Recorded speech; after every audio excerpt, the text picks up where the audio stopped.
আমি নাটোর থেকে এসেছি। আমাদের প্রিয় নেতা রুহুল কুদ্দুস তালুকদার সাহেবের পক্ষ থেকে সারা দেশে প্রোগ্রামগুলো করি এবং ঢাকাতে আসা আমাদের গণতন্ত্রের মা আগামী দিনের হচ্ছে রাষ্ট্রনায়ক তারেক রহমান বাংলাদেশের মাটিতে 18 বছর পর হলো আসছে। এই আনন্দতে এই উপলক্ষে এই সারা দেশবাসীকে আমাদের প্রতীক জাতীয় প্রতীক ধানের শীষ এই প্রতীক জনগণের মাঝে তুলে ধরতে দেওয়ার জন্য ঢাকাতে আসা। এটা 25 কেজি, এটা 25 কেজি। এটা আমি সারা দেশে প্রোগ্রাম করি 2001 সাল থেকে। এই প্রোগ্রাম করার কারণে অনেকবার মার খাইছি, জেল খাটছি।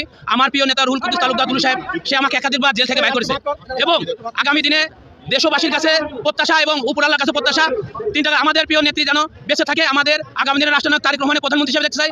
আমাদের নাটোরের গণমানুষের নেতা রুহুল কুদ্দুস তালুকদার সাহেবকে আগামী দিনে সারা বাংলাদেশে ফুলমন্ত্রী হিসেবে দেখতে চাই।